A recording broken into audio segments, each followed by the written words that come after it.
मेरे बच्चे, ऐसा कोई भी इंसान नहीं है जिसने प्रेम ना किया हो। सभी के दिलों में प्रेम होता है और सभी अपने अपने हिसाब से प्रेम करते हैं। कोई अपने कारोबार से प्रेम करता है तो कोई अपने माता पिता से करता है और कोई भाई बंधु से करता है।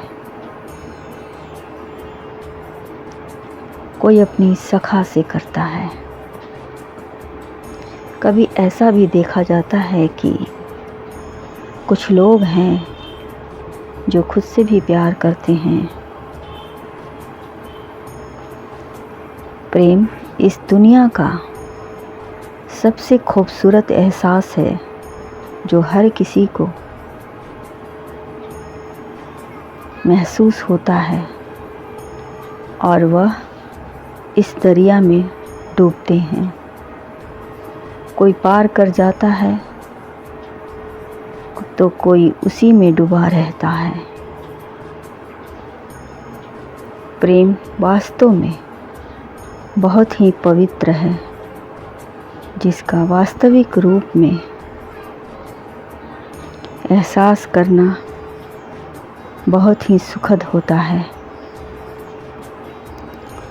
प्रेम किसी से बैर नहीं करता, बल्कि प्रेम सभी के दिलों में वह भाव पैदा करता है जिससे इंसान अपने अंदर सुख की अनुभूति प्राप्त करता है। वह एक अलग ही दुनिया में रहता है और तुम्हारा प्रेमी भी तुमसे बहुत प्रेम करता है। मेरे बच्चे, यह वक्त थोड़ा बुरा है क्योंकि तुम्हारे प्रेमी के पास वक्त बहुत कम है कि वह तुम्हें समझा सके कि प्रेम होता क्या है। फिर भी यदि तुम महसूस करना चाहते हो, अपने दिल में झांक कर देखो, तुम्हें पता चलेगा तुम्हारे दिल में भी राधा कृष्ण मौजूद हैं जो वास्तव में प्रेम करता है। यह दोनों मिलवाने की पूरी कोशिश करते हैं, पर प्रेम परिशुद्ध होना चाहिए। प्रेम जो प्रेम में होता है वह किसी से नहीं डरता है। सत्य तो जैसे उसके जुबान पर ही विराजमान रहता है। वह झूठ नहीं कह सकता है, वह प्रेम करता है तो करता है। आज तुम्हारा प्रेमी जिस हालात से वह गुजर रहा है, तुमसे प्रेम किया है और सिर्फ वह तुमसे ही प्रेम किया है। मेरे बच्चे, उसका प्रेम बहुत शुद्ध है। देखना, एक दिन तुम्हें भी इसका अंदाज़ा हो जाएगा। जब तुम्हारे अंदर प्रेम के अंकुर फूटेंगे तब तुम्हें पता चलेगा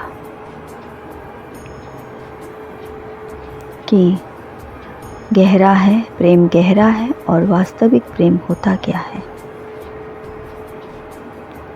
मेरे बच्चे, समय की प्रतीक्षा करो, परंतु अपने प्रेमी से एक बार मिल लो, क्योंकि मिलकर ही वह तुम्हें प्रेम की बातें बताएगा। तुम शीघ्र उसके पास जाओ, यही उत्तम समय है। मेरे बच्चे, जो कुछ भी तुम्हारे साथ हुआ है उससे तुम परेशान हुए हो, परंतु प्रेम क्या है यह तुम्हारा प्रेमी ही बताएगा। इसलिए अति शीघ्र जाओ। तुम्हें इसका पूरी तरह से आभास भी नहीं है, इसलिए वह तुम्हें इसके संबंध में कुछ महत्वपूर्ण बातें बताने जा रहा है। मेरे बच्चे, प्रेम वो शक्ति का एहसास है जो विरह के स्वर में व्यक्ति को बहुत अधिक मजबूत कर देता है, और ऐसे समय में तुम्हें यह प्रतीत होने लगता है कि अब जीवन का कोई उद्देश्य नहीं रहा, सब कुछ निरर्थक है, व्यर्थ है। उसे व्यक्ति के चले जाने से तुम्हें ऐसा प्रतीत होता है कि तुम अपने आप से दूर हो गए हो। उस व्यक्ति के अभाव में यह पूरा संसार तो हो जाता है, मन नहीं लगता है, व्याकुलता बढ़ जाती है, और यही प्रेम है। इसका अनुभव की अनुभूति होना ही उसी व्यक्ति के प्रति तुम्हारे प्रेम को प्रकट करता है। मेरे बच्चे, प्रेम होना जितना आसान है, निभाना उतना ही कठिन है। प्रेम में एक व्यक्ति दूसरे पर अपना अधिकार व्यक्त करता है और दूसरा व्यक्ति उस अधिकार को स्वीकार करता है अपनी सर आँखों पर से, और अधिकार के साथ तुम्हें अपने दायित्व को पूर्ण करता है। इसका सबसे बड़ा दायित्व है कि तुम सामने वाले की प्रसन्नता को सबसे ऊपर रखना होता है। उसकी प्रसन्नता में ही तुम्हारी प्रसन्नता समाहित हो जाए, ऐसा प्रतीत होना चाहिए। जब उसके सुख को देखकर तुम्हारा भी मन आनंद से भर उठे तो वही प्रेम है। यहाँ तक कि यदि सामने वाला की प्रसन्नता तुमसे अलग होने में भी है तो उसे भी उतने ही आनंद के साथ स्वीकार करने का अधिकार है। मेरे बच्चे, जब तुम दोनों एक दूसरे के सुख में सुखी और दुख खुशी में खुशी को अनुभव करते हो तो यही प्रेम तुम्हारा किसी व्यक्ति के प्रति संपूर्ण हो जाता है। मेरे पति भी हो सकता है, पर परिवार के प्रति भी हो सकता है। इस अंतिम समय में वह तुमसे मिलकर अपने अनगिनत भाव को प्रकट करना चाहते हैं।